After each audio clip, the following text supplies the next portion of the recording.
Tear the post.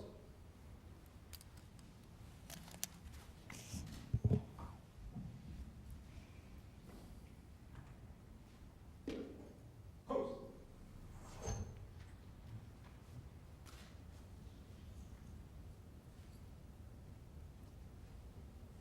Read cover.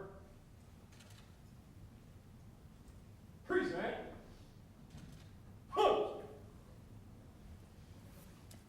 I pledge allegiance to the flag of the United States of America and to the republic for which it stands, one nation, under God, indivisible, with liberty and justice for all. Read cover.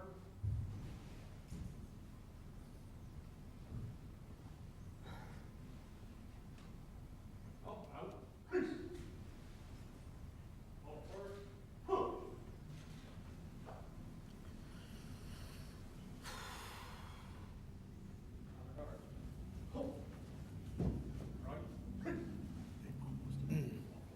Oh, I heard the flag, like that close.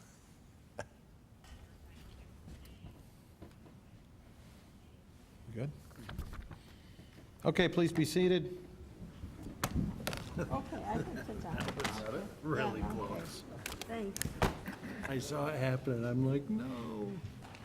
You're gonna follow OSHA recording that. Oh, jeez. So cocky.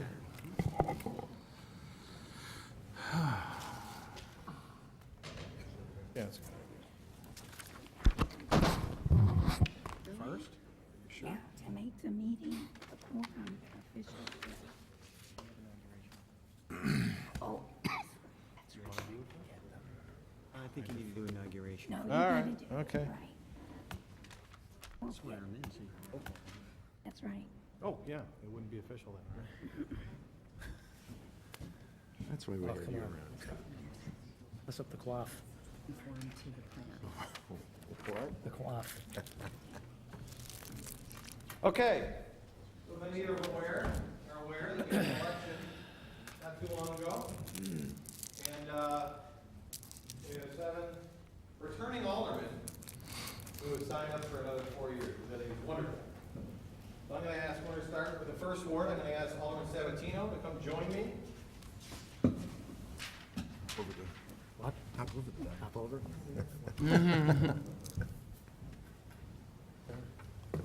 You could probably do it. Mark, do we have any family or friends here? The mayor. Well, they should join us. Come on, Jack, come on. Absolutely. Come on, guys. Come on. And uncle, the son. Boy. Adopting a veteran. You survived that. Yeah. Okay, you got two per sheet. 2 per sheet. Oh, yeah, yeah.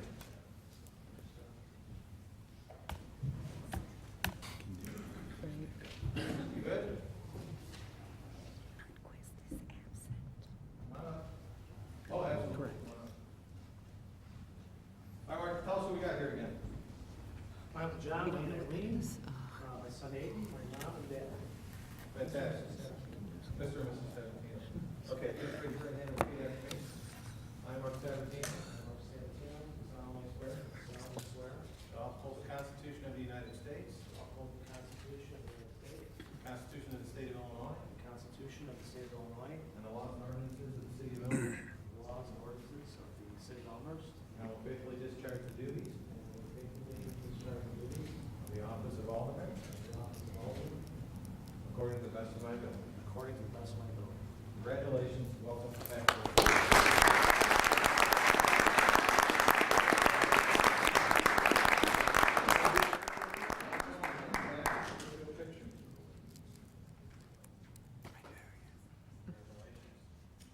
Okay, so now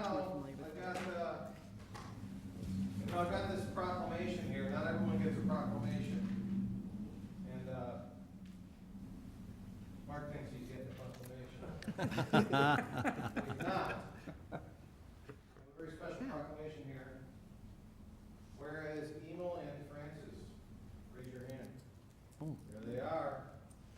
Emil and Francis Sabatino were united in marriage on the 21st day of November in 1948 at Holy Family Church in Chicago, Illinois, after meeting at a picnic, and are now celebrating their 70th wedding anniversary.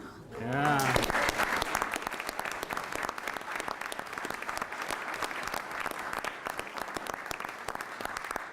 This marriage has been blessed with 3 children, Michael, Barbara, and Mike. 2 out of 3 didn't bad. Who received from their parents the teachings of good morals and values, the gifts of love, the love of God, the importance of family responsibility, hard work, helping others, and a great appreciation of good food that developed a good, outstanding citizen. Your son loves good food. That's all he talks about. Right. Eno and Francis purchased a home in Elmhurst in 1992 to be closer to their children and grandchildren, instantly falling in love with the quaint charm of the tree-lined streets of Elmhurst and the wonderful sense of family life around. They were blessed with 3 grandchildren and 4 great-grandchildren, ranging from 9 months to 3 years. Eno and Francis have earned the respect of all of whom have come in contact and the love and affection of their family and friends. They are worthy of this expression and our sincere gratitude on this happy occasion of their 70th wedding anniversary. So now, we had some family challenges, but everyone's healthy now. So this I was supposed to give last November, but I'm going to read. Therefore, I, Steve Morley, Mayor of the City of Elmhurst, with great pride hereby proclaim November 21st, 2018 as Eno and Francis 17th. One more round of applause.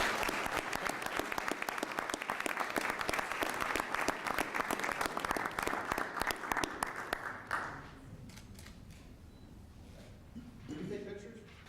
We did. All right. Off you go. Oh, help him. Right. I mean, Makes me nervous. nothing's changed. No. Alderman Dunn. Come on up. Microphone, do I get a microphone? Hear me? Can everybody hear me? Yes. No, they were supposed to do that back in November. Bob, Beth, good to see you. Anyone else want to invite up? Not that your wife isn't enough. That's all we got tonight. All right, Kids fantastic. are busy. Please raise your right hand and repeat after me. I, Bob Dunn, I, Bob Dunn, do solemnly swear do solemnly swear that I will uphold the Constitution of the United States, that I will uphold the Constitution of the United States, the Constitution of the State of Illinois, the Constitution of the State of Illinois, and the charter laws and ordinances of the City of Elmhurst, and the charter laws and ordinances of the City of Elmhurst, and I will faithfully discharge the duties and I will faithfully discharge the duties of the office of Alderman of the office of Alderman according to the best of my ability. according to the best of my abilities. Congratulations and welcome.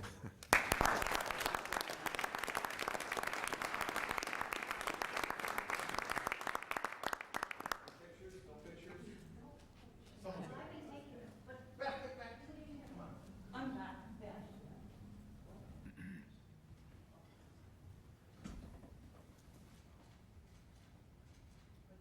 Perfect.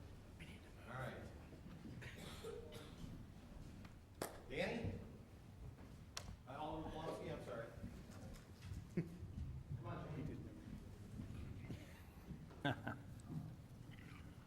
So cute. Scott, Connor, Martin, Doug, everybody. Fantastic. You and me. I just really got their name.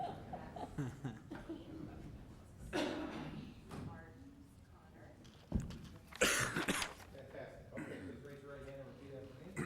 I, Danny Plonsky, do solemnly swear that I will uphold the Constitution of the United States, That I will uphold the Constitution of the United States, the Constitution of the State of Illinois, the Constitution of the State of Illinois, and the charter laws and ordinances of the City of Elmhurst, and the charter laws and ordinances of the City of Elmhurst, and I will faithfully discharge the duties and I will faithfully discharge the duties of the office of Alderman of the office of Alderman according to the best of my ability. according to the best of my ability. Congratulations.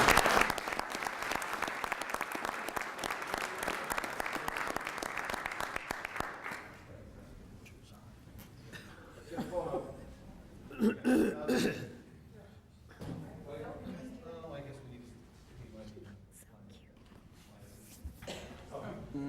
Don't be hiding back there. Boys in the back, come out to the side.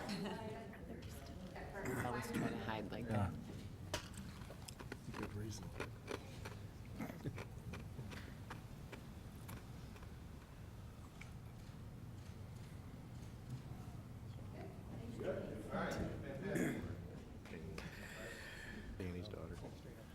she was.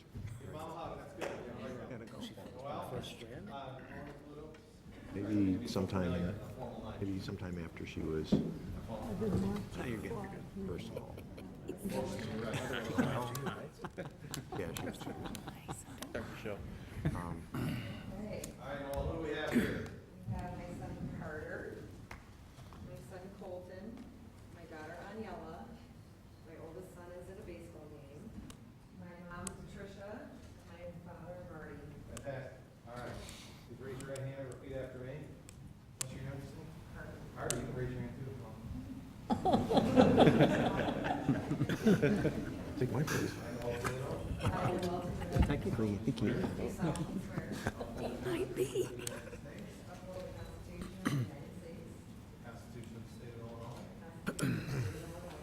Charter laws and ordinances of the City of Elmhurst. The Charter of Laws and Ordinances of the City of Elmhurst. And I will faithfully discharge the duties I will faithfully discharge the duties of the office of Alderman of the office of Alderman according to the best of my ability. according to the best of my ability. Congratulations.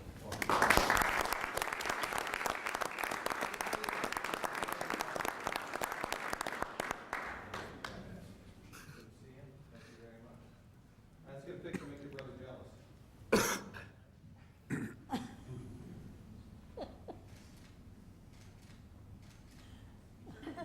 All right. Yeah, I know. 11. That's exactly.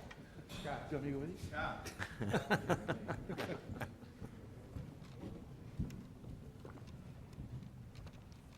thought you were just gonna go 15. This is good. Last two just. For one.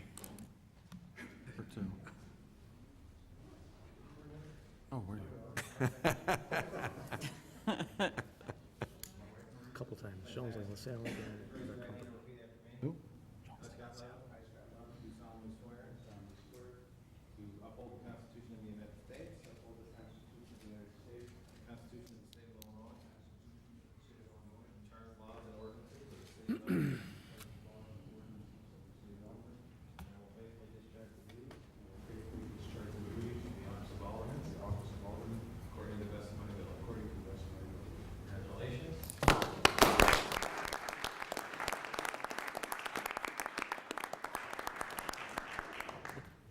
Picture, come up. That's what we want to know. Standing outside. I got that.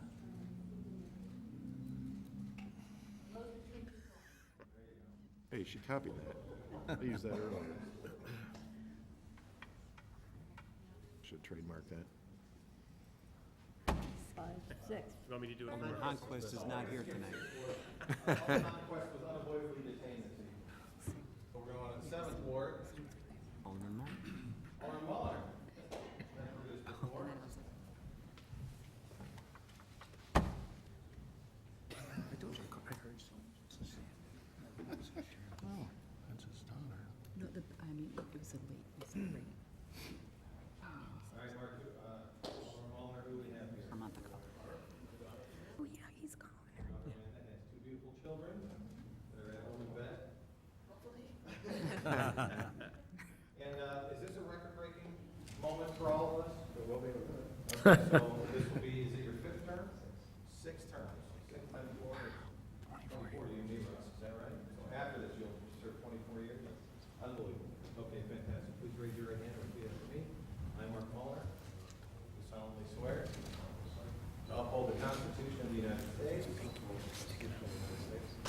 of the State of Illinois, and the Charter laws and ordinances of the City of Elmhurst. And will faithfully discharge the duties of the office of Alderman according to the best of my ability. Congratulations.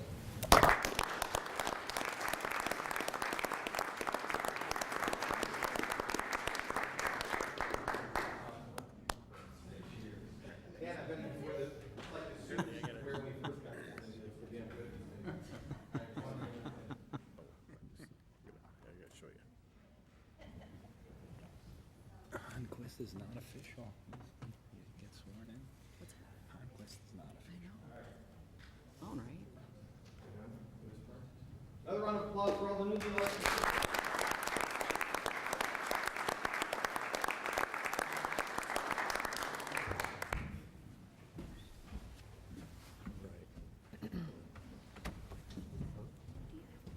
No, I don't hear it go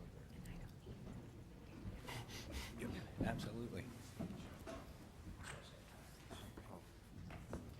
Keep it sure it's a photo.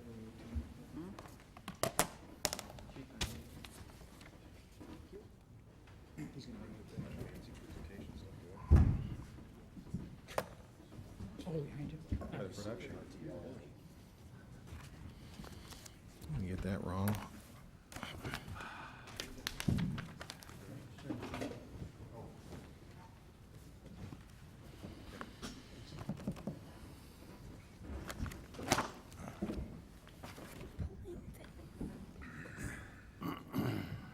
Now roll call.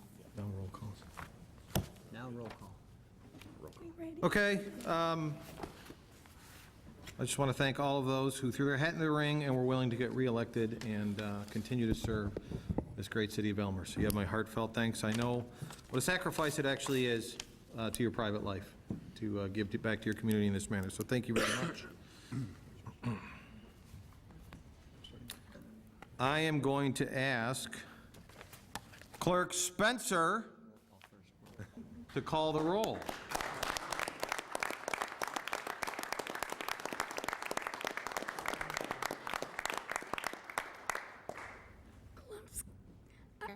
I lost my voice of all nights.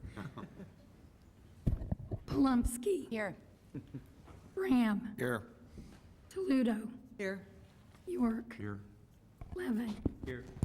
Park. Here. Lundquist, absent. Kennedy. Here. Mulliner. Here. Brennan. Here. Sabatino. Here. Deuter. Here. Dunn. Here. Leader. Here. 13 present, 1 absent. Fantastic job, Clerk Spencer. Thank you. 13 present, 1 absent. We have a quorum. On to agenda item 2.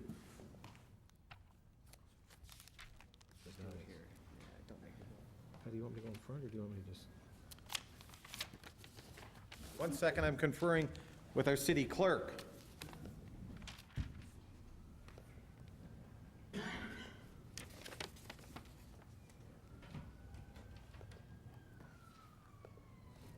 Okay, I'll let's do it right now.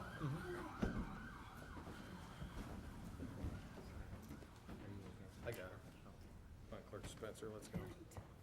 Come along.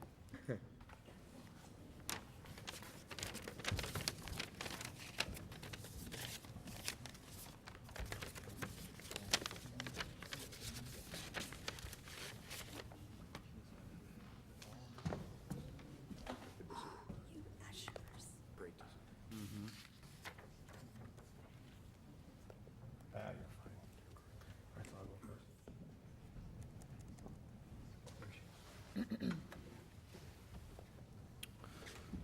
Okay, so, I actually have another proclamation here. I'm going to read this. Whereas the Office of Municipal Clerk, a time-honored and vital part of local government, exists throughout the world, and whereas the Office of Municipal Clerk is the oldest among public service, and whereas the Office of Municipal Clerk provides the professional link between the citizens, the local governing bodies, and agencies of government at other levels. Municipal clerks have pledged to be ever mindful of the neutrality and impartiality, rendering equal service to all. Whereas the municipal clerk serves as the information center on functions of local government and community. Whereas municipal clerks continue to strive to improve the administration of the affairs of the Office of the Municipal Clerk through participation in education programs, seminars, workshops, and annual meetings of their state, provincial, county, and international professional organizations. And whereas this is the 50th anniversary celebrating Municipal Clerks Week, and it is appropriate that we recognize the accomplishments of the Office of the Municipal Clerk. Now, therefore, I, Steve Morley, Mayor of the City of Elmhurst, do hereby recognize the week of May 6th through the 10th, 2019 as Municipal Clerks Week. Please join me in a round of applause.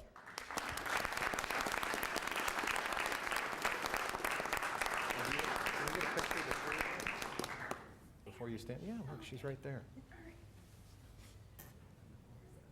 She's right behind you.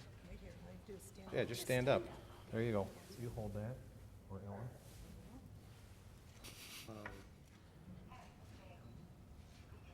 Okay, and Clerk Spencer has a few words. Short. Sorry about the voice. I don't know what happened, but I'm going to do this anyway. So bear with me. I would like to present a certificate of appreciation to the Deputy Clerk, Ellen Cyprian. She has been filling in for me while I've been out recovering from some difficult treatments in my fight with cancer. In addition to performing her own duties, she has stepped forward to serve the City Council and coordinate the recent election. Can I do better than this? Okay. Recent election. Okay. She kept me constantly informed and putting my mind at ease to focus on my health. Ellen, I salute your professionalism, dedication, and I value your friendship and support. Thank you.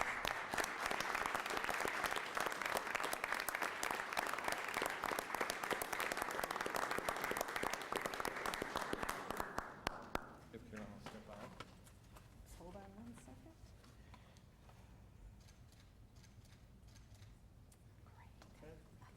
You ready for the rest of the meeting? Okay. Or do you want to step out here? We can start the night off. You're ready to go. He doesn't. Standing. Blame him. Thank you, everyone.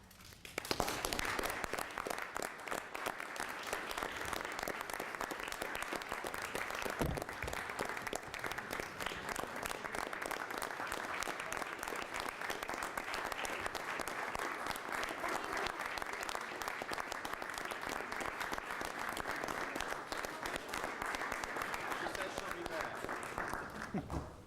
You did fantastic. Thank you very much.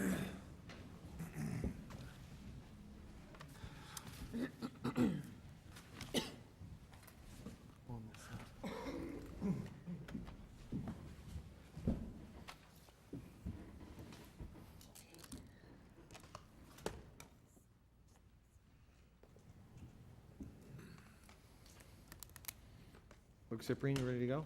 Yep.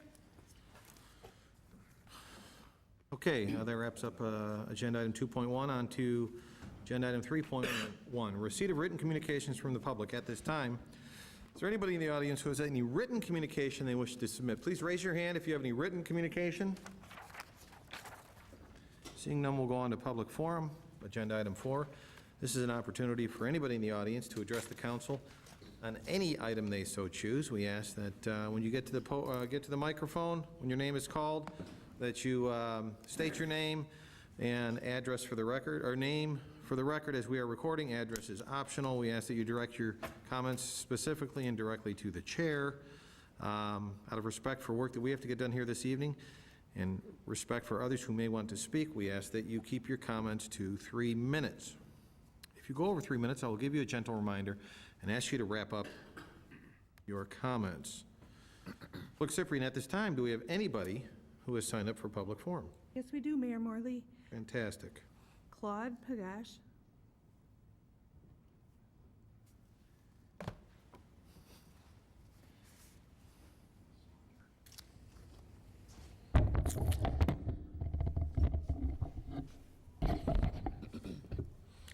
Claude Pocket, 566 West Gladys. We had a little meeting with our representative alderman about a week ago. Unfortunately, the city staff outnumbered our aldermen, and by the time they got done with their verbiage about the happenings in the city, the alderman unfortunately couldn't be asked questions. I hope we can have another meeting with him. It appears the state of Illinois is now interested in the price of water. They want to know why the price of water is going up in the area supplied by Lake Michigan. It'll be interesting to see how the mayors and city managers react to it.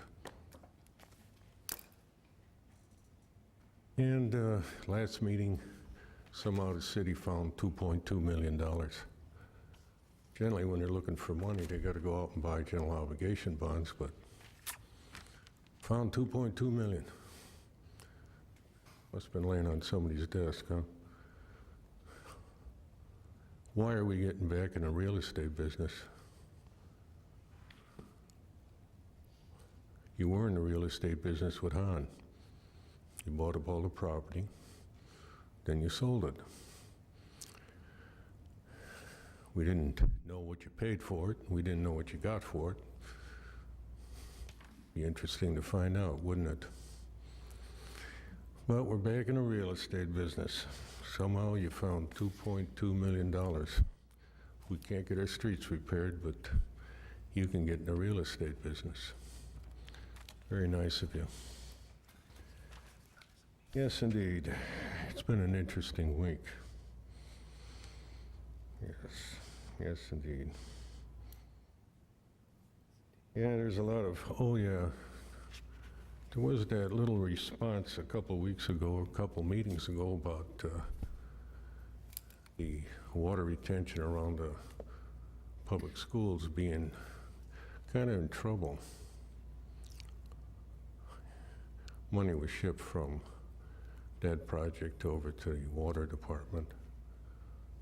There was a letter sent by the school district, was published. They really didn't like the attitude of the city.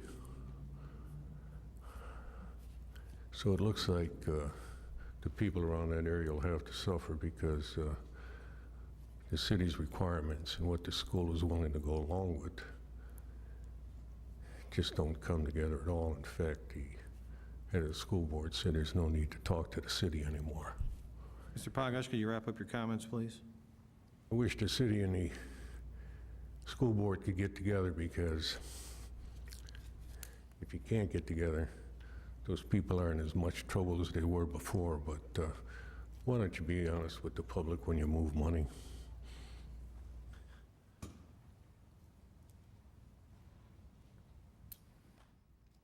No one else signed in, Mayor. No one else has signed up?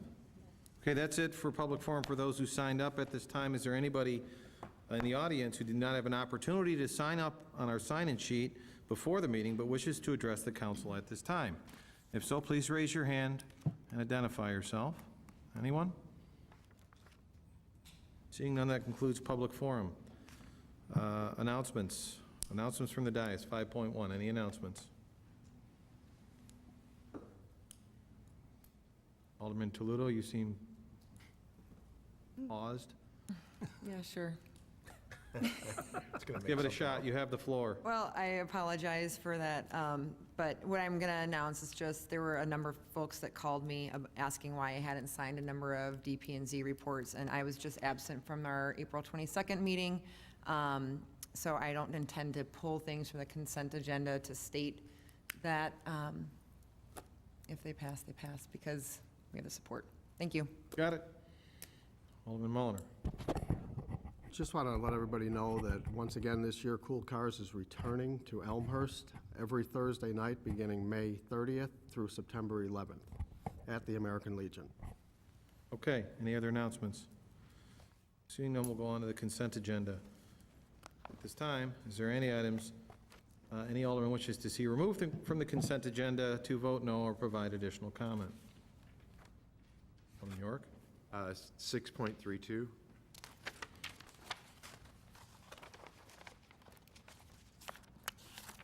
Anyone else?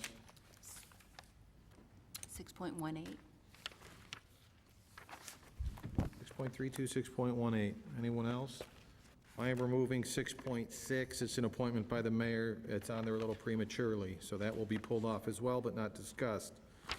6.6, 6.18, 6.32. Anyone else? Seeing none, I will entertain a motion to approve the consent agenda minus items 6.6, 6.18, and 6.32. Motion by Alderman Bram, second by Alderman Deuter. Clerk Cyprian. Palomski, Aye.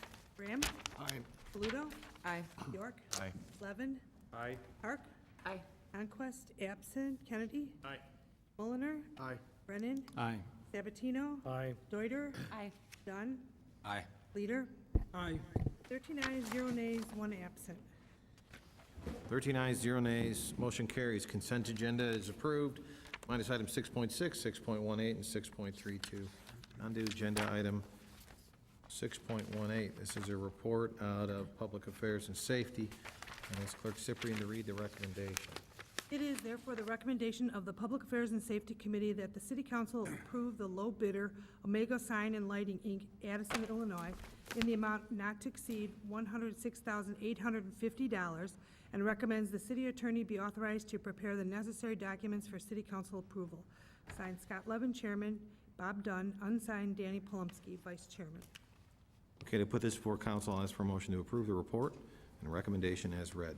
Motion by Alderman Levin, second by Alderman Dunn. Alderman Levin, your report. Thank you. Although this report states that the committee met on Monday, April 22nd to discuss the bids, which is true, we also have had many, many discussions over the past year or two regarding this project. You'll recall that there was a report approved a couple of months ago. We had two very good bids. Someone called to ask, this is for signs on both sides of the underpass, and these are of the resolution that are kind of like a TV screen, so they're very high quality ones.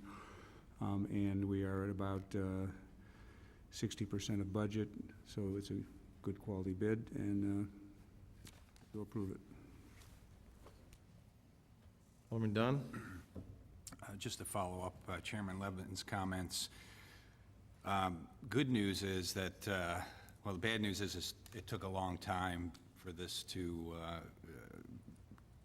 get through PANS and get a report supporting it. The good news, and it's been several years actually, this has been in the budget for a couple years. Pricing has gone down considerably in those few years, so that is one of the benefits of this taking a long time. As Chairman Levin said, it came in well under budget, and I want to thank city staff for their dogged effort on this project. It was something a little different, and we we're trying to find signs to benchmark off of that we thought would be appropriate for Elmhurst, and had them chasing down signs that we saw in Chicago and just trying to mimic those. And I think we came up with a good solution, and again, I want to thank city staff for that. The real benefit of doing this is there's really no maintenance to it.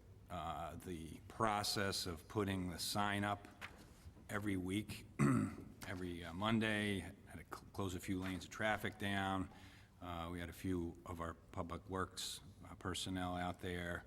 It's a safety issue, traffic disturbance issue, and this solution removes all that, and it gives us a lot of flexibility to change the signs at a moment's notice, and we can utilize it for public service information as well. If there's a problem in the city, we can quickly switch that message electronically. It's much easier for the applicants, the organizations that are asking for these signs. They just have to send us a file electronically. Now they have to drop the banner off and then come pick it up when it's taken down. So all around, I think this is a great improvement over the current approach and methods. And with the savings, we'll pay for this sign in 4 short years, and that doesn't even include potentially charging the organizations that would be putting these signs up, and if we decided to charge them, the payback would be much shorter. So I ask for your support in this improvement. Thanks. Alderman Palomsky? Thank you, Mayor. I've made a few comments about this. I do want to say, though I'm not approving the sign, I think there are other ways in which we could address the costs, such as charging anybody who wants to put up a sign the amount that it takes to cover staff time. We could address safety and costs by having a different alternative, perhaps a custom-made sign, though I do appreciate the improvement of technology, that this does look better than when we first discussed this. And I do appreciate this coming in under budget, so thank you, staff. The only thing I feel bad about is parting with this agenda item, because this was on DP&Z when I was in my first term. We discussed it several times, and then I moved to PNS, and we were reunited then when it was moved over there. It's following you. It's following me, and I feel a little sad that now we really have to say goodbye. So for that, a little bit regretful, but I appreciate the work of staff, but I cannot support it. Thank you. Okay. Alderman Toledo. Thank you. Last time this was in front of the city council, I shared my comments, and I agree with the committee in their recommendation that this improves safety for our staff. I challenge the underlying assumption that we need these signs at all. I believe that this day and age we have ample other means of getting information and awareness out there. My Civic app that the city is adopting is one of those for our own messages, and organizations throughout town have many other ways to communicate their events that are upcoming. So I do not think that this is needed. I think that just eliminating the sign in general would improve safety, save money, and still allow for many other ways to communicate with the community through other means. So I will not support this. Thank you. Any other comments? Alderman Bram? Thank you, Mr. Mayor. So I've been on the fence for this for a long time. I've always enjoyed the charm of the signs, the different signs that the various organizations brought in. And I was steadfast against an electronic sign for all that time up until this year. I think that the benefits do outweigh the charm and the uniqueness of hanging a sign, a banner sign, at the underpass. The efficiency, as Alderman Dunn has spoke about. Again, I'm going to definitely miss the charm if this moves forward, but I think this gives us the ability to display a lot more information. I understand Alderman Toledo's point, but communication to the nth degree is always better. So even though that there are other avenues and we utilize all those other avenues, having this, I think, is just one more point in that communication and is a good thing. So I support this report. Alderman Levin. Thank you, Mayor. I did want to point out there is actually a fee in the report of $35 per banner, sign, whatever. But one of the reasons that an additional reason why this sign is a good use of technology is that we have more demand for organizations that want to put banners to advertise and announce their events than we have weeks in the month. So we looked into adding more weeks to the year, but we couldn't do that. So we've got this is a different way to approach it, and could change every 10 minutes, every hour. It allows multiple organizations the opportunity to use this communication device. I think people who know me know I'm not a great fan of signs, particularly if they're used to advertise your own particular organization to the public, but these are truly organizations that are looking to announce something to the entire community. So we've got the technology, and I hope we will approve it. Alderman York. When would the sign be installed? How long is it going to take to get it? Alderman Levin? I may ask our Public Works Director to advise on that, or? I've been advised it'll be about 10 weeks for them to produce it and then install it. Any other comments? Clerk Cyprian? Palomski, No? Graham, Aye. Bluto, No. York, Aye. Levin, Aye. Park, No. Conquest, absent, Kennedy, Aye. Mulliner, Aye. Brennan, Aye. Sabatino, Aye. Deuter, Aye. Dunn, Aye. Leader. Aye.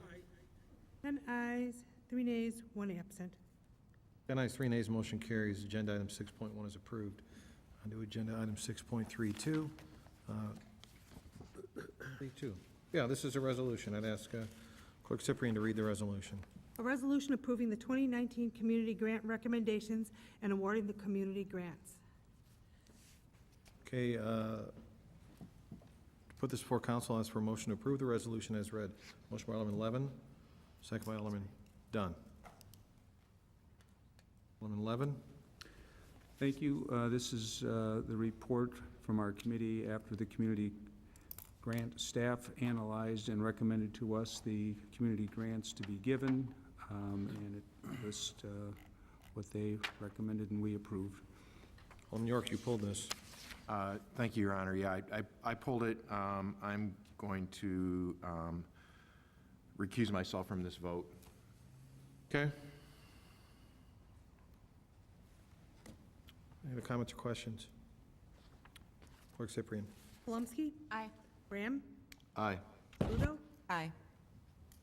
York, Present. Levin, Aye. Park, Aye. Conquest, absent, Kennedy, Aye.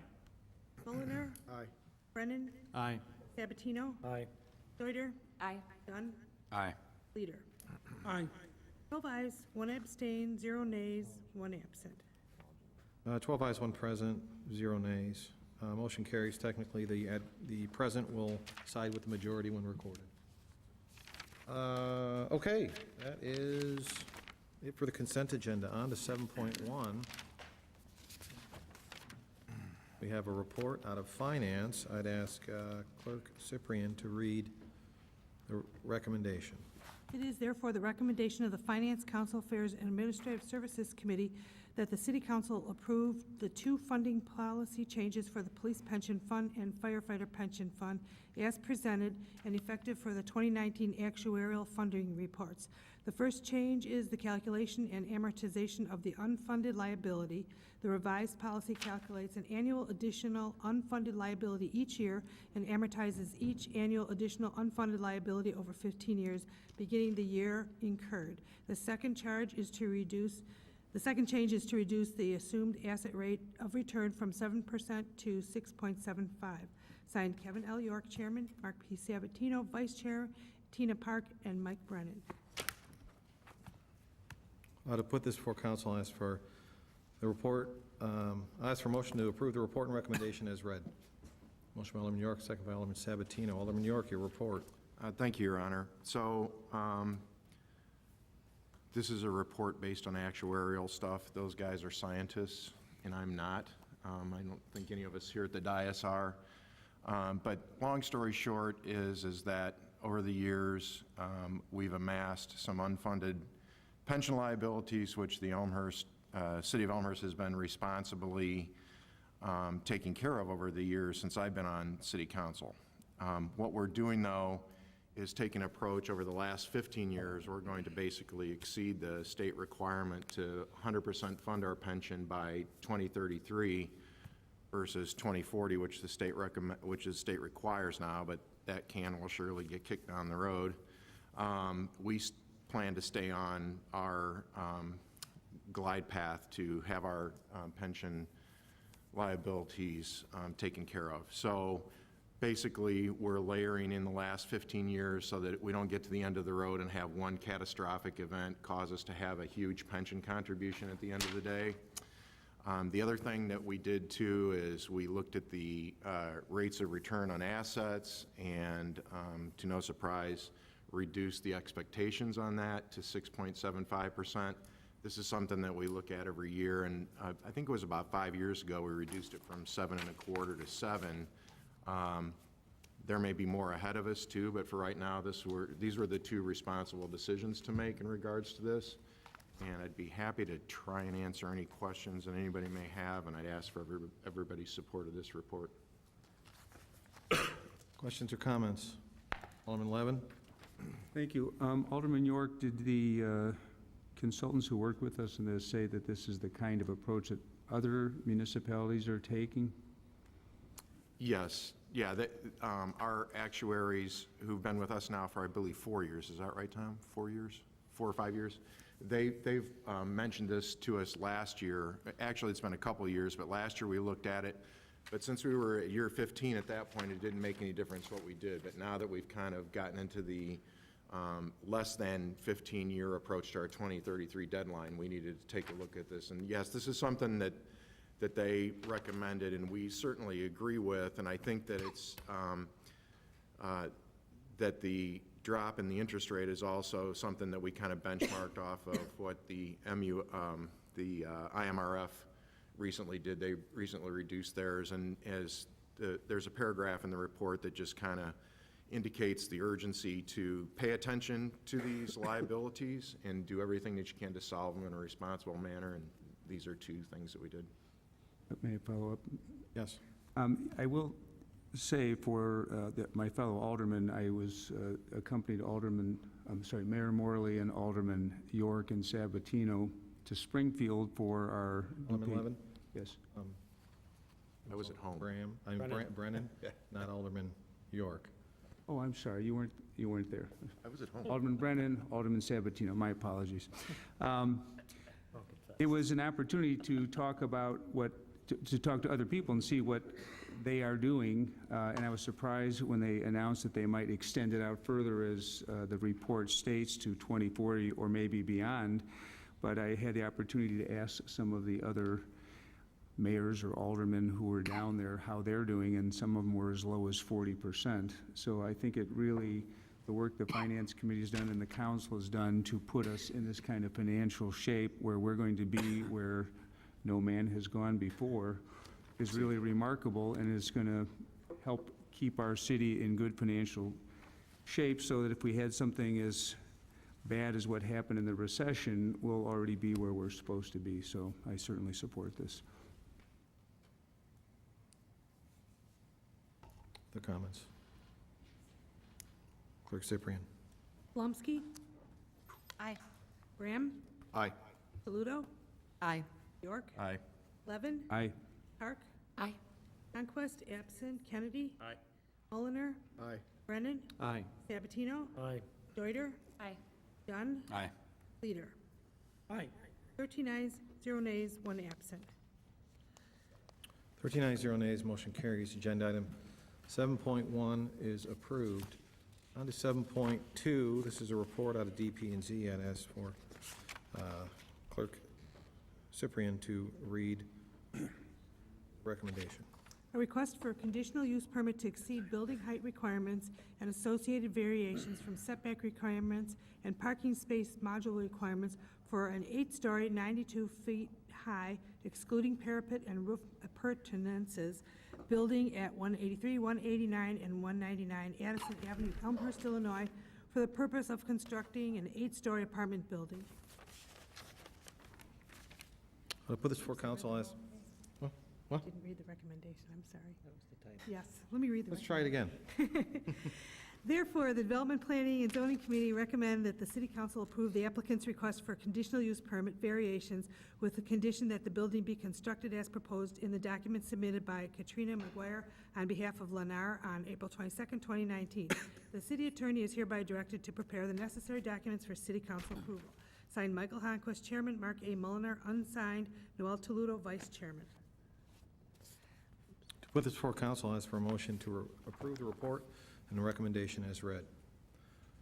Yeah, I'll ask for a motion. We got a motion yet? Yeah. Oh, look at them down there. Got a couple of them down there. Looking over here. A motion by Alderman Toludo, second by Alderman Mulliner, longest-serving Alderman Mulliner. Fantastic. Alderman Toludo, your report. Sorry about that. Thank you, Mr. Mayor. This is a report for a proposed new development in the core of our downtown. As many of you will recall, the core calls for higher density residential and mixed-use uses within the core.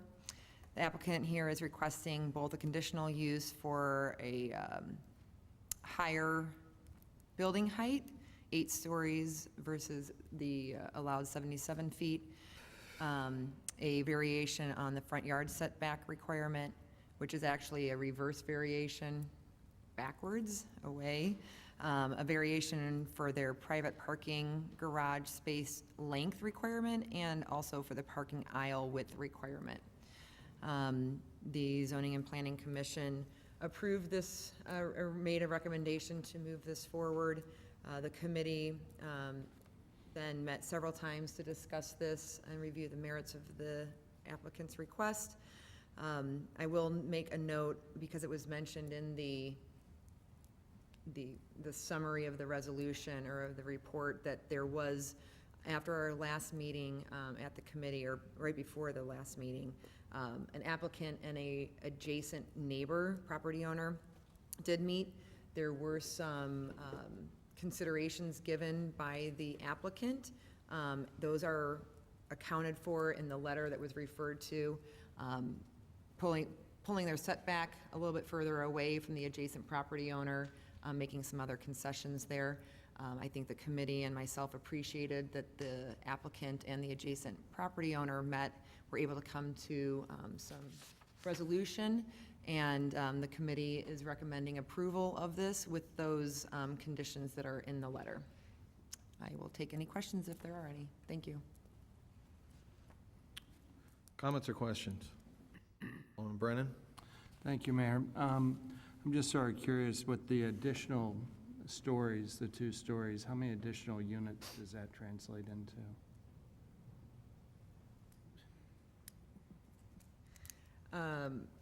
Mr. Mayor? Absolutely, sorry.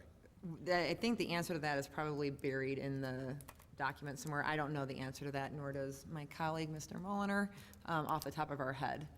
We could ask either a staff member or an applicant to answer that question.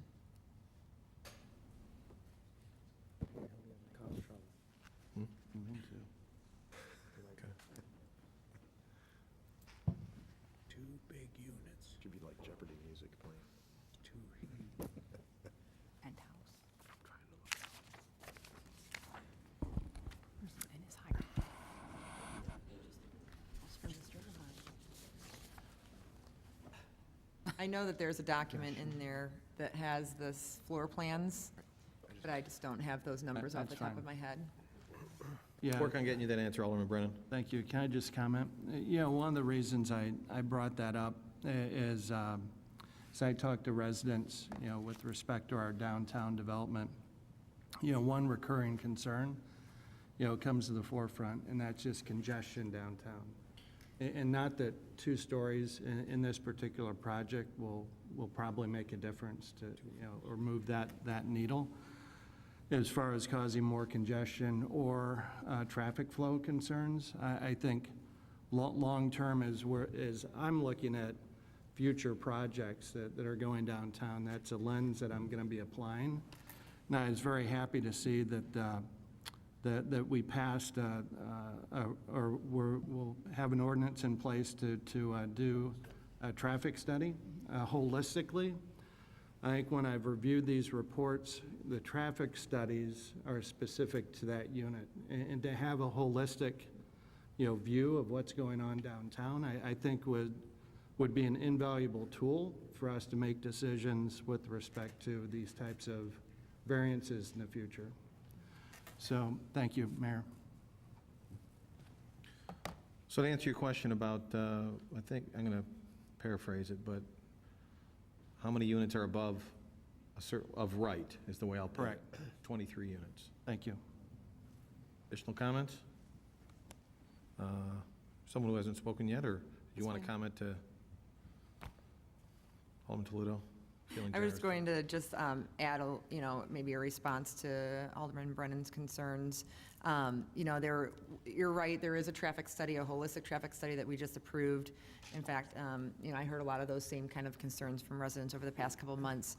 The traffic study that was done for this project was specific, but the increased demand or traffic that is going to be coming from this particular development continued to keep the traffic on Addison at a level A or B of service, which is the top, and they're graded A through F, I think. So they're still within the top level of service. So I think that's a data point that if you do have folks who are asking you about this project, you can share that with them. And then certainly with the traffic study that's forthcoming this summer, we'll get additional recommendations to continue to improve traffic flow through our downtown and our surrounding areas to that area, to the downtown. Thank you. Alderman Deuter, I think you had your hand up. Thank you, Mayor. So this project, obviously, it's been in front of the city for some period of time, and we've heard lots of feedback from residents. And what I've kept coming back to is that we changed our downtown zoning. I didn't support those changes when they came before us a couple years ago, but that is our code now. So, I look at the project that's proposed, and I think it's consistent with what our code allows. We have a process to ask for relief, to, in this case, conditional use and variations. This applicant went through the process, and I am in agreement with the findings of the commission and with the committee that they've met the standards to allow for either a variation or the conditional use. So regardless of my personal perspective, I don't think I can be arbitrary about how the code is applied or, my position on a particular project. I do think as a council, we can work to make sure the zoning changes that are now allowed in our downtown work as well as they can, and that we can help to manage the development that might follow those zoning changes. So one example of that is the traffic study that was mentioned. That's an action we're taking to make sure that we're managing the development as good as we can. Another piece of that, I think, is something that hopefully we will approve shortly, which is our new plan development. I think that's another tool we have to help guide development. And then the other thing that I think we should be mindful of going forward is in what ways might our zoning code need to be tweaked. One example might be the setback that was mentioned and is specific to this piece. If we think there are good reasons why a setback could vary, maybe instead of making that prohibited, we allow that by conditional use. So, I do expect that as these new changes are rolled out and we see them being implemented, I think it would behoove us to keep track of some things that might need to be tweaked as we move forward. So I support the proposal that's before us tonight. Alderman Dunn. Thanks, Mr. Mayor. This, I'm looking at the rendering of this project on the last page of the report, and it's obviously a large building. We have some large buildings going up recently.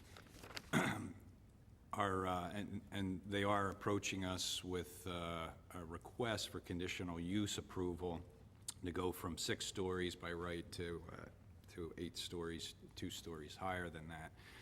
And I think that's acceptable, but it's a significant ask to do that when applicants come to the city with developments. I really want to see the city follow our downtown plan, and particularly our guidelines for architectural style and building materials. The Mark project, or the Opus project at First Street, I have questions as to whether that actually is in the spirit following those architectural guidelines. I have some people that pointed out they don't believe that that did, and I see a similar look to this particular building. I know we can't really legislate style, but when an applicant comes in for a significant conditional use variation, I think it's appropriate to have a pretty pointed discussion as to what our plan guidelines outline. And I'll just read a few notes from our Elmhurst downtown plan. design guidelines, particularly architectural style, indicates that these should include ground floor facade elements, including large deep display windows, upper story masonry with regularly spaced windows and decorative cornices in the building. In terms of building materials, it's common in our downtown that we have earth tone brick and stone in red and buff color ranges. We also note that buildings throughout downtown should use masonry and brick as the primary material. Also, new buildings within downtown should be constructed of traditional masonry building materials such as brick or stone.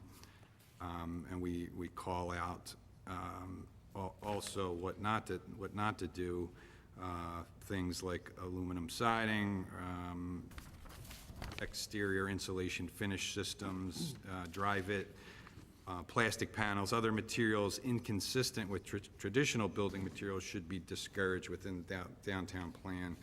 And the concrete formed board that's was used on the Mark property, and also similar materials are proposed for this. I would really like to see the applicant take our downtown guidelines a little more serious and try and work with us on that. I've asked for some information on it, and I didn't really get any details. So I'm really not satisfied at this point that the applicant is very focused on working within our design guidelines to kind of represent the DNA of what we see and feel comfortable with in Elmhurst, and specifically what's laid out in our downtown plan that we paid a lot of money for several years ago to put together. So with this report being here, and I don't feel I have the information to support it in terms of the design guidelines, I'm sure the structure within is structurally sound, and those units are probably well appointed, but you know, as far as what we're seeing from the outside, which really 98% of the people only see the outside in our downtown buildings. So I won't be able to support this tonight. Thanks. Additional comments, Alderman Polomsky. I wanted to say something that ties into what Alderman Dunn said, but perhaps it'd be helpful first to ask if it is indeed correct that the materials will not be brick or stone, earth tone. Is that correct? I mean, from what we understand, and I know there's more information requested, it appears that that's not the case, but I'm noticing that Alderman Mulliner is raising his hand, so I'm wondering if there's more information from the committee. Let me split your question. Is the question your question, or is the question resulting in Alderman Dunn's comments what the materials are made of, or if the materials are allowed by our code? I know what's allowed and what's recommended. I was just curious to know if Alderman Mulliner was first going to add something along the lines of content-wise of what Alderman Dunn brought up. All right, Alderman Mulliner. A couple of things that I just want to mention about this is, number one, that they do meet the building code. Second is that what we're dealing with here is a zoning issue, and we're not dealing with what the building itself is. We're dealing with a few zoning variances. There is a TIF ask coming in more than likely, and if that TIF ask, that gives us the ability to kind of refine a little bit if we want to, what that appearance looks like. We can work with them and kind of negotiate a little bit if we're not happy with that appearance. And the other thing is, this is one of the benefits of us trying to get this PUD passed, because the PUD is going to give us that ability to have more discussions about that appearance and being able to, you know, force people a little bit more into what we want to see into downtown. Alderman Polomsky. Thank you, Mayor. And thank you, Alderman Mulliner. So looking at this, I know issues with the variance request. If they want to change parking size, it's their own private parking. That's, that makes sense. As far as meeting the standards, first of all, yes, the Zoning Planning Commission did unanimously approve this. And that just, it requires us to go through a series of questions. For anybody sitting, it's not just a question of, do we like this or do we not like this? So it's really, does this application meet some standards, a set of standards?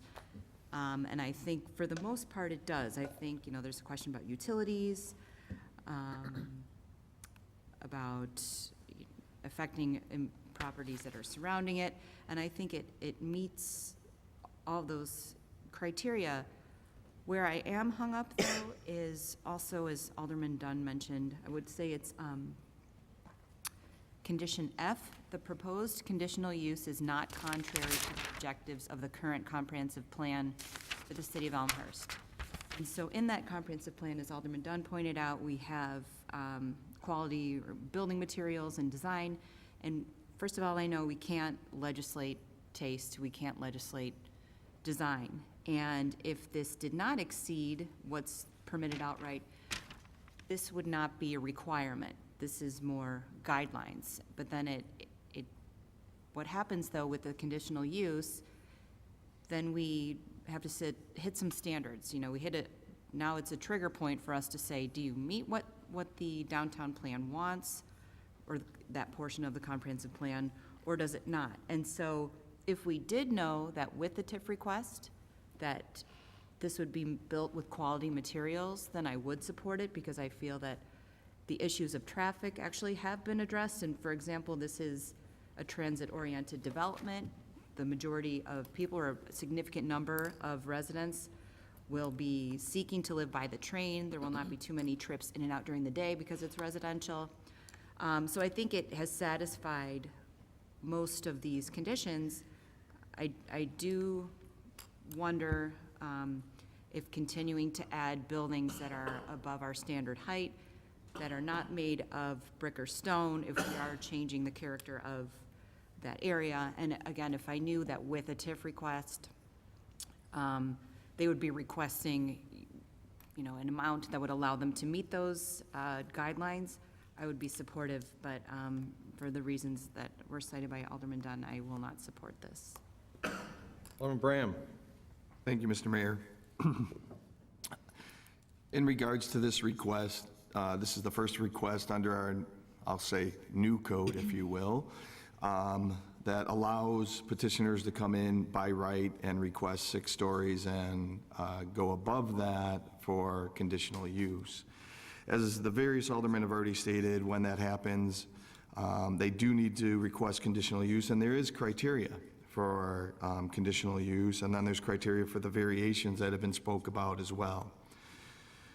In regards to the biggest one, I think, when you're talking about conditional use going not only up to 6 stories, but going above to 8, is the one about adequate utilities. As everybody knows, we've had some challenges when it comes to managing stormwater here in Elmhurst. But not only that, adding this number of units, especially going from what used to be by right 4, now by right 6, this is that next step up, going by 8. Now we're talking about sanitary, and we don't really talk about sanitary very often when we talk about any development, but we've had our sanitary challenges as well in Elmhurst. We've built I don't even remember what the cost was, $12 million Southwest wet weather storm tank to try to assist with our sanitary issues. We don't know what this development, as well as all the other developments that are coming online with all these units that are gonna impact that. Because during heavy rainfalls, we have had sanitary issues across town. So that's a concern that I think is still unresolved, and allowing it from going from 6 to 8 stories, no matter if it's 10 or 23 units, whatever that number is, it's still adding that additional impact to our sanitary system. And to me, as I sit here, I don't have that answer. If our very old system is going to be able to handle not only this development, but the other ones. Yes, the traffic study did show that it's going to stay in A or B level ranking, but again, as it's already been stated, this is for this particular development. Yes, Public Works is, or we all have just approved to move forward with an overall traffic study. But it's definitely a question, at least in my mind, overall, how this development's going to impact that. Now on to the variations. The variations, even though the final recommendation from the Zoning Planning Commission was to move forward, if you read the report from the Zoning Planning Commission, on at least a couple of them, plight of owner and character, there wasn't a consensus. They definitely had concerns on both of those. Plight of owner is always one of those things, as well as character. All of them are very judgmental, and it depends on how you look at it. What is the plight of the owner here? You know, to grant these variances? You know, that's tough for me, and that's also tied to reasonable return. I believe the reason to have the request, and it is on private property, but the parking changes, the narrowing of the lanes, and I believe it was the shortening, was it the shortening of the spots themselves, is to be able to squeeze more parking spaces in so they can hit our requirements. Well, why do they need to do that? Well, because of the density. Well, those two go hand in hand. So what is the plight of the owner? If they didn't max out their density, would they need those variations? And if they didn't max out the density, and I know the commission report did speak to this, you know, about the reasonable return, but that's always a gray area for me. What is reasonable return? So those things, in addition to, you know, my view of the adequate utilities question marks, is definitely a concern for me. I've had concerns, and I voted no in regards to allowing per right, going from 4 to 6. We haven't been down this road very long, and now all of a sudden we're all up to 8. And I'm not, you know, challenging the petitioner, the developer, because it's their right to make that request. I'm just not in favor of moving to 8 stories and granting these variations due to the reasons stated. Anyone hasn't had an opportunity yet? Alderman Muller? I just wanted to, on the stormwater and the sanitary water, I just want to make sure that everybody understands 2 things. One is, if you look at the building design, there's actually a green roof on a significant portion of the building, and that will be holding more water than currently is held on that property. If you look at that property today, most of that property is blacktop. And this will allow them to hold more of that water and be able to release it in appropriate timing or use it to grow the green grass on the top of the roof. The second thing is that on the sanitary component, this was modeled. There was a modeling process that went through, and it does meet all the requirements that we need as it relates to our current utilities. So that has all been done, so it's not like they're trying to say, hey, we're going to just try this. They did do a modeling, and it does work. Okay. Other comments? Clerk, Alderman Doyer, do you have your hand up? Yes. Thank you, Mayor. Floor is yours. Just to respond, I can appreciate the concerns around traffic or utilities. You know, as I thought about this project, you know, again, I'm thinking that we're allowing 6 stories as of right. So the building that's going to be built next door is, you know, the height of that building, we have said that as a council and as a city, as a council, we have said we are okay with that height. So when I think about this request, I'm thinking really what is being added by going a bit higher. So in one portion of the building, it is going to be up to 8 stories. The rest of it will be 77 feet, same height as the building next door, but they're putting in 7 stories. And then a portion of the building is going to be 2 stories. So it's the entire building will not be 8 stories. And if you think, let's assume it's 23 units that's being added and will be allowed if this conditional use is approved, how much traffic is being generated by those 23 units? How much either water demand or wastewater is being generated by those 23 units? And in my mind, it's not that much more than the building as a whole. And if we have concerns about what we've allowed, you know, it doesn't seem fair to look at this conditional use and kind of zero in on that additional. So I can appreciate the concerns, but it's something that we've said is allowed.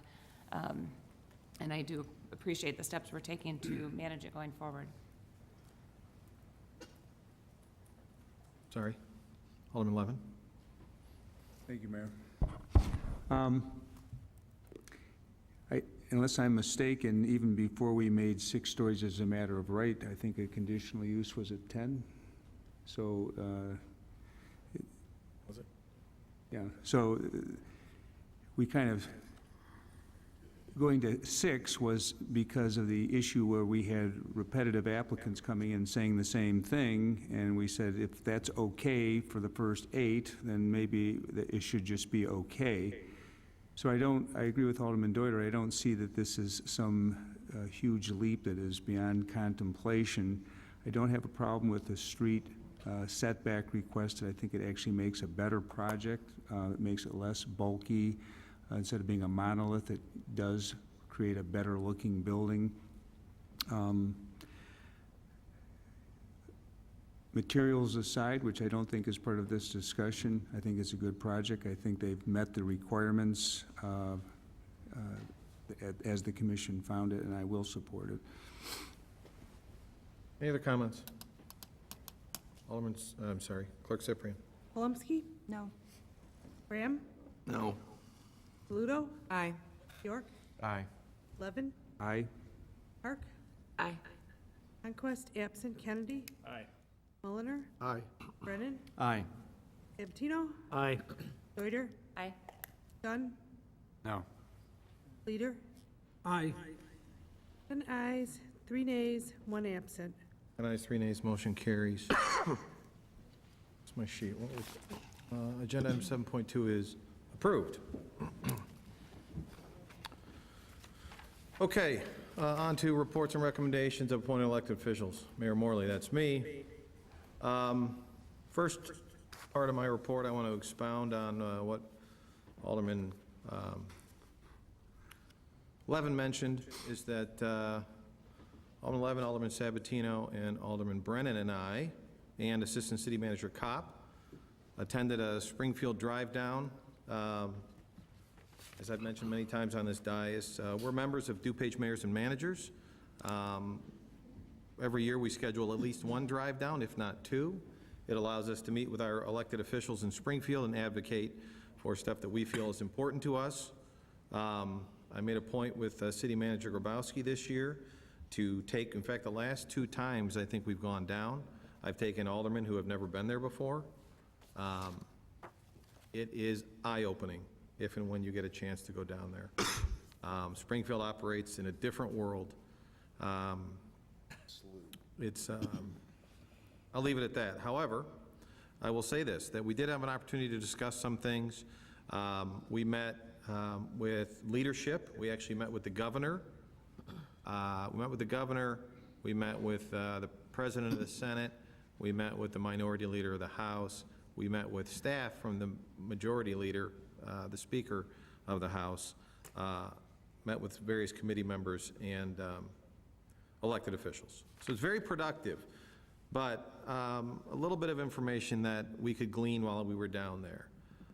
There's the progressive income tax, and the belief is that that will pass in some form or another this session.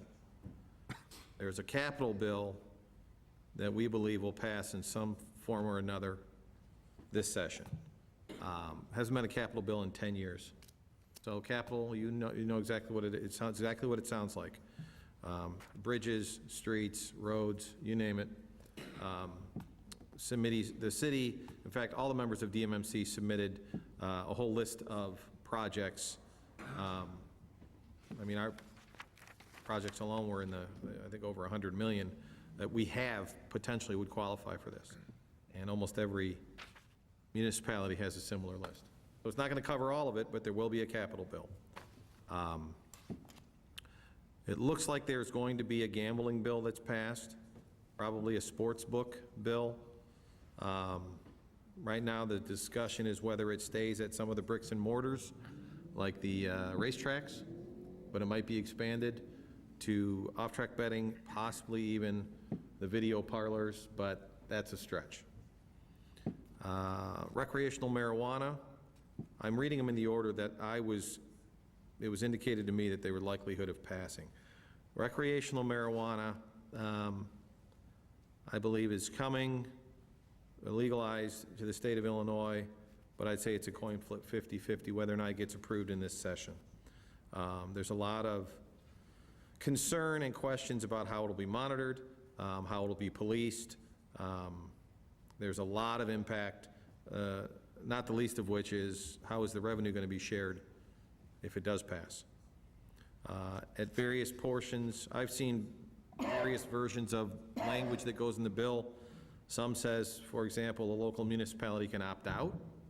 So if Elmhurst decided they don't want to allow recreational marijuana sold as a home rule community, we could pass an ordinance that says we don't want a dispensary in our town. But that may or may not be in the final bill. There's also may or may not be the ability for us to tax it. So if it actually does come to our town, if we can't stop it, can we apply a local tax? The reason why we would apply a local tax is it would take a considerable amount of retraining of our officers just how to handle legal marijuana versus illegal marijuana, what type of testing we would do, how we even handle it in the courts. So there'd be a whole lot of training needed. So those are probably the top. Oh, and then there's going to be a budget passed, and that's all going to come crashing down at the end of this year. And things are going to be flying fast and furious. So that's the details I have on it. Literally a couple of these bills were actually changing while we were down there. So those are the broad strokes of the details. Next part of my report. I believe council is aware that I received a letter from Kara Cafario, the president of the Board of Education for 205. And I think this is online. Is it online yet? We'll make sure it gets online if it's not. We will post it since it came to me anyway. On the school board site. It's in the newspaper. Anyway, I'm not going to read all of it, but I'm going to go over some of it, and I'm going to talk about some of it, so please indulge me. But the first point says that District 205 will not engage in further negotiations with the city for the construction of the city stormwater projects on district land, including Jackson Elementary School and York High School. So what does that mean? They're going to stop talking to us about York High School and Jackson projects that we've been in discussion for as long as I've been mayor. Probably a second point, but equally as important, it says the district will explore other avenues to press its claim for TIF money, which it believes the city owes the district. That means that the school district is planning on suing the city. We've been under threat of lawsuit in writing from the school board, I want to say since last August, maybe even earlier. I can get those dates specifically. Tough to negotiate when you're under a direct threat of lawsuit, not only in writing, but multiple times verbally.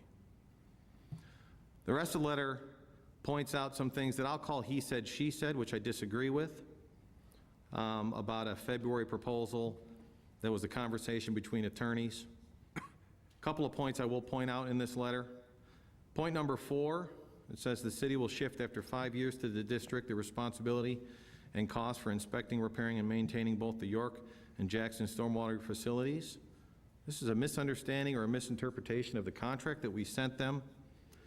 Long story short is that for the projects that we want to put on their land, if they would allow us to stop flooding in homes around their properties, we wanted to control those projects for a period of 5 years, solely for the purpose so that we could maintain, manicure, and make sure that the lawns and the playing surfaces that we turn over are in pristine condition.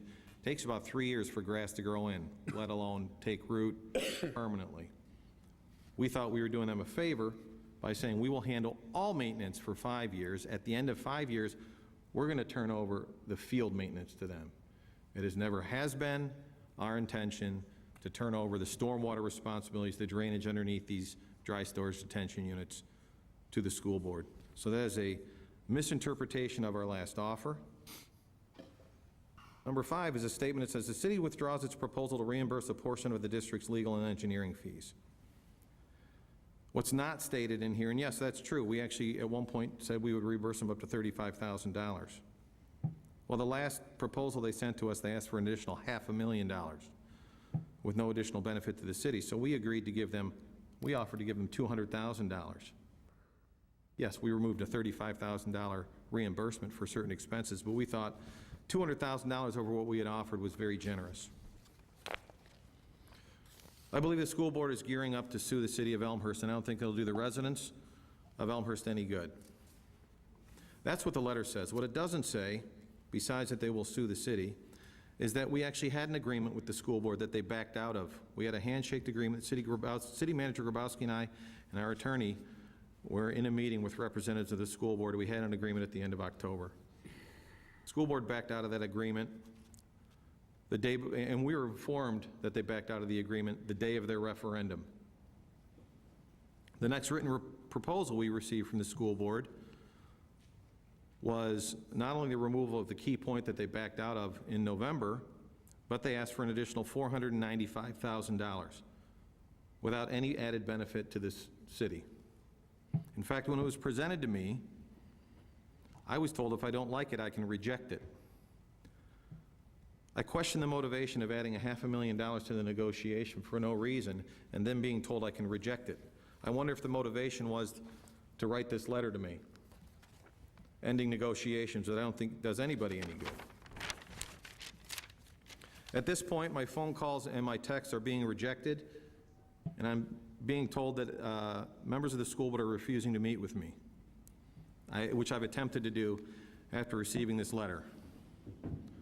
One thing that I cannot believe, I've never seen in my 12 years as an elected official, is this letter was written as a result of an executive session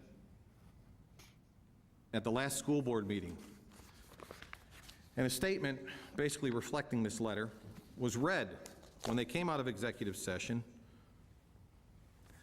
and then they swore in, 3 members of that school board stepped down and they swore in 3 new members. So a statement is made that the school board will no longer deal with the city, and immediately thereafter 3 members step down and 3 brand new members step in. I've never seen a old school board or an old elected body dictate what a new elected body can do. Over 40% of the school board turns over, but the previous school board tells them who they can talk to. To the school board, the residents recently supported a referendum granting you $168 million in change that they agreed to invest into our community, and more specifically into District 205. Approximately 75% of the residents don't have kids in District 205. The residents that approved the $168 million are the same residents that are requesting help from you now. I think the residents would agree with me that I find it unacceptable to cut off communications between our 2 boards. I can only conclude that the school board is preparing to sue the city based on the fact that my communications are being rejected. So I'm asking the residents of Elmhurst for help at this point. I'm asking you to contact your school board members. Go on District 205 website, find out who your school board members are. There's 3 of them that are new. Also find out who your superintendent is. We pay his salary as well. I'm asking the residents of Elmhurst to contact the school board and the superintendent and ask them 2 things. First, remove the threat of legal action from these negotiations. It's tough to negotiate when someone's threatening to sue you. Second, ask the school board to reopen communications with the city of Elmhurst. So to the residents who would be helped by the York project and the Jackson project, and believe me, those residents know who they are, please contact your school board members and your superintendent. To the residents who have been helped by one of the 11 projects that this city has already done successfully, don't leave others behind, the ones who have not been helped. I'm asking you to call your school board and your superintendent, send them emails, ask them to re-engage, ask them to remove the threat of lawsuit. To the residents who believe that mitigating flooding protects all of our home values, I'm asking you to contact the school board and the superintendent and ask them to remove the threat of lawsuit and open up communications.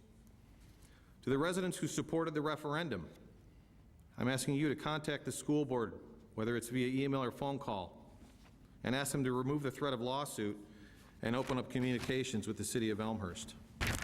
Now, I'm not going to get into all the details of the conversations that I've had with the school board members over the past 6 years. In fact, I would say that no less than 10 aldermen in the past 6 years have attempted to work with the school board, and it hasn't happened. Now, a lot of this stuff will be he said, she said. A lot of the stuff I presented are facts, though. Certainly when you contact the school board, you'll get their side of the story, and that's fair. I'll say this. For at least the last 4 years, I've had a standing offer with the school board. Meet with me in public. Meet with me in front of the residents. We'll discuss our needs. We'll discuss our issues, and we'll solve it. I think it's insulting to believe that the residents of Elmhurst can't understand our needs and wants and how they conflict and how we can resolve them. I believe the residents will be able to understand what our challenges are. It's simple. We want stormwater storage at Jackson and stormwater storage at York. At York High School, when York was rebuilt, the city of Elmhurst stepped in and helped the school board meet their requirements for the DuPage County Stormwater Act. In doing so, the school board committed to write the city a check for $1.1 million. The school board ended up with their new school. They never paid us, they never mitigated for flooding. At Jackson, I'll admit it, that's just a nice to have. Now, I've been told specifically by residents of Jackson that what we're proposing at Jackson to make a playable field, but just lower it 6 feet, is the worst field in all of District 205. In fact, I've been told that by District 205 staff. If you're familiar with Jackson School at all, in the northeast corner, even the slightest bit of rain knocks out that field for multiple days. So all we're asking for is a little help. As I said, I have a standing offer for a public meeting. I'm asking for the residents' help. I'm asking you to contact your school board members, the superintendent, get them engaged in this process. I don't think it's appropriate for us to end conversation. That's it for me. City Manager Grabowski. A few things. First is this Saturday will be the last spring cleanup, and that is for anybody who has their garbage day on Friday, and it's generally the north side of town. Another item, and this is a follow-up to a comment I made earlier about the recycling event that we partnered with at the college on April 13th. We did get a few numbers from the college. They handled over 400 vehicles that day, which was more than they expected. However, thanks to everybody's cooperation, everything went very well. And to the best of their knowledge, no one brought any electronics. So all of the pre-advertising we did regarding that, and I think the help that we offer at the Public Works Garage Quarterly helped that. So they were very pleased with the outcome from that day. Next Monday, we are going to host an open house for the neighborhood in the Swain-Saylor-Villette area. As the council will recall, we recently purchased 3 homes in that area to use as stormwater mitigation project. We've gotten a number of phone calls from the neighbors wanting to ask questions, so we thought an open house would be best. That's going to be at 6 o'clock next Monday before committee meetings, and it'll be in this room. So all aldermen are welcome, of course. And then lastly, at your places tonight are some plaques that staff put together, and it just highlights some of the Elmhurst jewels that we have. We thought it was an appropriate way to mark tonight for all of the elected officials. So congratulations to everyone, and thank you for all your support. Oh, yeah. Near you. Yeah, absolutely. Okay, go ahead. I just want to step on it. No. Okay, I am remiss. And I wanted to mention Art in the Park. Roz Long has been putting that together for 22 years? 23? 22? Forever. Let's just say forever. And I will say this, that we had fantastic weather both days this weekend. It's one of the things, in fact, if you notice, what do we call this, a word cloud or something? Don't know. It's something, you go on the line and figure it out, but it says Art in the Park right here. Anyway, we had a fantastic 2 days. I was able to attend with my wife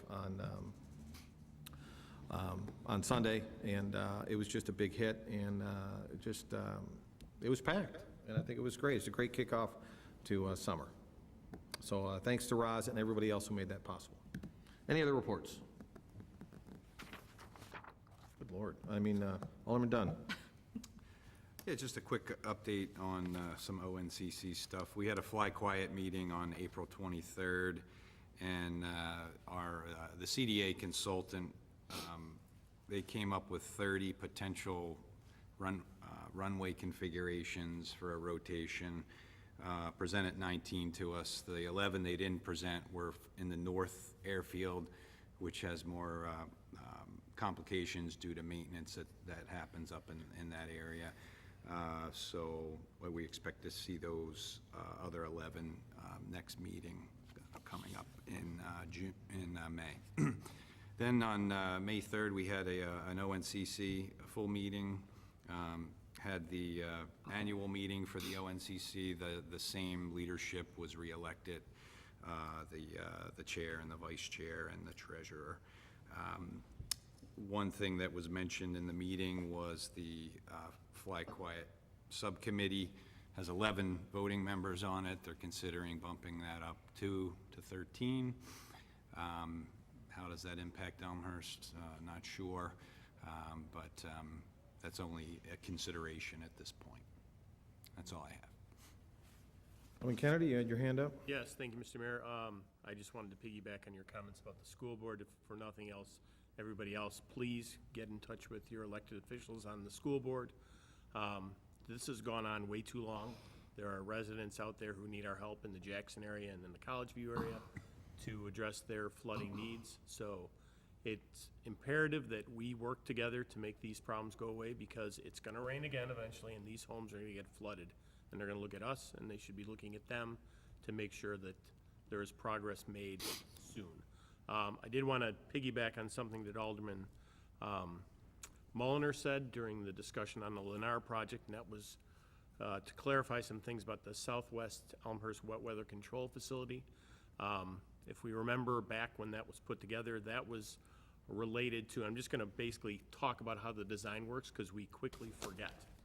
So on the city website related to stormwater, it says during normal conditions, the smaller pumps, they're used in dry weather, pump at the Sailor and Jackson lift station to convey flow through a 10-inch force main to the interceptor sewer on McKinley Avenue. During large storm events, and this is why we put this in, these pumps will shut down and allow high-capacity pumps to take over and pump the flow directly to the water reclamation facility. And it's really a matter of that area backed up because it's lower, the sanitary system due to I&I, that's what flooded the basements. And by putting in those higher capacity pumps and the ability that when there's big events, we can store it in the 2 million gallon storage area, that is what gives us the protection down there. So there were comments made about what was, essentially potential issues with new developments. They're two totally separate things, right? So we know we have more than enough capacity with building projects in the city to take on more usage, if you will, on the sanitary side. Specifically to the Southwest Elmhurst Wet Weather Control Facility was that. It was due to these extreme events and how we protect homes from sanitary sewer backup. Thank you. Alderman Bram. Thank you. A few comments, mostly about O'Hare. Alderman Dunn did mention already in regards to the potential of the Fly Quiet Committee expanding. Hopefully, that expansion of 2 new seats will be to communities that are impacted by the diagonal runways. That's yet to be seen. A couple of things that I want to mention about that Park Ridge has already moved forward with a resolution, and I hope Elmhurst will not only consider but do the same, and that is moving forward with a resolution in regards to nighttime flight curfews. Park Ridge made the statement of midnight to 5 a.m. And as I stated, they already passed and moved forward with the resolution, and I believe there's a second community, but it escapes my memory tonight on who moved forward or is about to move forward with a resolution in that same regard. And the reason for that resolution is the push for a change in federal law. The other things that have been mentioned about O'Hare and possible, I guess, compromise, if you will, is flight caps at nighttime as well, or I should say and/or flight caps at night. Alderman Dunn mentioned in regards to the proposals of the runway configuration, which I find interesting because some of them are what I would say is new. We've already have the interim fly quiet. We've already went through many iterations there. So to me, being at the last fly quiet meeting, it seems like we're starting over again with reevaluating some of the same and some new flight configurations when that should have been done already, or at least I believe has been done already during the IFQ process. The 11 that Alderman Dunn mentioned are configurations that would be more heavily impacted on the north side, which again I think is something new to say that there are some safety concerns utilizing the north airfield. O'Hare has spent many millions upon millions or tens of millions of dollars on expanding O'Hare, so now I'm concerned why what I would deem to be late in the game that they're stating, or there's been statements that there's safety concerns utilizing the north airfield. With that, just either today or yesterday, I believe there was mention, which hasn't been talked about in many years, if not maybe even over a decade, the revitalization, if you will, of the South Suburban or Peatone Airport. I would love to hear if the city knows anything about those talks other than what's been mentioned, that they would like to see millions or tens of millions of dollars to revitalize that. Comments that should have been already made during the discussion of the Lennar project, I'll just say that my comments, because I believe those were pointed towards my comments during the discussion, I'll just say that what I utilized was an example, and it wasn't definitive on the Southwest weather facility. But those I commented during the discussion of that agenda item during that time frame. And then the last question would be in regards to, I've read that there is an 83 corridor meeting coming up to talk about 83 and what it should be looking like in the future and developments, et cetera. So I'd like to ask if the city manager or the mayor knows about these corridor meetings and our involvement as a city in those meetings. Okay, we'll get back to you on the corridor meetings and the Peatone project. Any other reports? So we have no knowledge of the corridor meetings, even though they're held here at Elmhurst? Alderman Bram, you and I have had this conversation. We've had what conversation? This conversation about what's appropriate to discuss during reports and recommendations. I'm happy to answer your questions before, after meetings, and during when it's appropriate. This is a report. I took your report, and I'm telling you, we're going to get back to you on the corridor meetings in Peatone. Any other reports? On to agenda item 9.1. This is an ordinance. I would ask Clerk Cyprian to read the ordinance. An ordinance rejecting all bids for the 2019 Water Main Improvements Project and awarding the project to Girardi Sewer and Water Company. See item 6.11. Okay, to put this before council, I ask for a motion to approve the ordinance as read. Motion by Alderman Kennedy, second by Alderman Deuter. Thank you, Mr. Mayor. In the consent agenda, there was this item, and we're following it up with the ordinance. The main bidder, Performance Construction, decided to have their bid pulled.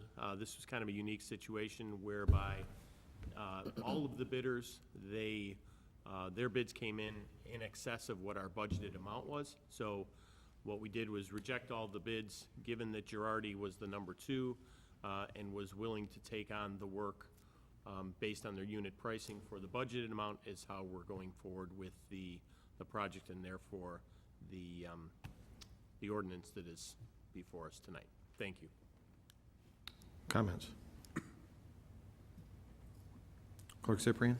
Palumski? Aye. Graham? Aye. Pluto? Aye. York? Aye. Levin? Aye. Park? Aye. Conquest, absent Kennedy? Aye. Mulliner? Aye. Brennan? Aye. Sabatino? Aye. Deuter? Aye. Dunn? Aye. Leader? Aye. 13 ayes, 0 nays, 1 absent. 39 0 nays. Agenda item 9.1 passes. On to agenda item 9.2. It's a zoning ordinance. I would ask Clerk Cyprian to read the ordinance. An ordinance granting conditional use permit with landscaping waiver for the development of the property commonly known as 155 Victory Parkway, Elmhurst, Illinois, pin 0325-300-036, 0325-300-037, 0325-300-038, see item 6.24. Okay, to put this before council, I ask for a motion to approve the ordinance as read. Motion by Alderman Toledo, second by Alderman Mulliner. Alderman Toledo. Thank you, Sorry. Mr. Mayor. This is an ordinance for resurfacing and expansion of a parking lot at Churchville Middle School. This was in front of our committee with a report issued out on April 8th. It was inadvertently left off of the city council agenda at the last city council meeting. Therefore, it's necessitating us, in order for the applicant to get this project done in the summer months when school is out, we are going ahead and waiving, we approved the report earlier tonight. We're waiving and going ahead and suspending the rules to approve the ordinance as well at this time. Thank you. Additional comments? Clerk Cyprian? Palumski? Aye. Graham? Aye. Pluto? Aye. York? Aye. Levin? Aye. Park? Aye. Conquest, absent Kennedy? Aye. Mulliner? Aye. Brennan? Aye. Sabatino? Aye. Deuter? Dunn? Aye. Leader? Aye. 13 ayes, 0 nays, 1 absent. 39 0 nays. Motion carries. 9.2 is approved. On to agenda item 10, 10.1. I want to remind council that this was a zoning ordinance going back almost a month now. There was a motion made to postpone to date certain, and then this ordinance was inadvertently left off the previous agenda to which the date certain motion applied to. To further default to Robert's rules, it then gets brought to the next meeting because it was not addressed in the previous meeting as it should have been. I hope that makes sense. Long story short, we are now addressing this zoning ordinance now, and I will ask Clerk Cyprian to read the ordinance. An ordinance approving a text amendment to the City of Elmhurst zoning ordinance to provide for planned unit developments. Put this before council, ask for a motion to approve the ordinance as read. We already have a motion. Do we have a motion? It was postponed. That's true. He's right. Okay, we'll have to look up and see who the movers were. Bakers and the movers. What? I'm sure we It was can, yeah. Conquest. and Conquest in Toledo? Okay. Alderman Levin. Thank you. It was my motion to postpone to a date certain, and I appreciate the council's indulgence and courtesy in allowing that to happen so that I would have time to speak with staff and some of the other aldermen. In a nutshell, I believe that the street frontage for which this ordinance would apply should be somewhere between 100 and 150 feet, but after talking to staff and other aldermen, I'm not going to push that. I think we'll see how this goes. I understand the concept, and I will be voting to support it. Thank you. Fantastic. Any other comments or questions? Clerk Cyprian. Palumski? Aye. Graham? Aye. Pluto? Aye. York? Aye. Levin? Aye. Park? Aye. Conquest, absent Kennedy? Aye. Mulliner? Aye. Brennan? Aye. Sabatino? Aye. Deuter? Aye. Dunn? Aye. Leader? Aye. 13 ayes, 0 nays, 1 absent. 13 ayes, 0 nays, motion carries. And agenda item 10.1 is approved. On to agenda item 11, adjournment. Motion by Alderman Baluto, second by Alderman Park. All in favor say aye. Aye. Opposed? We're adjourned. Thank you. Thank you.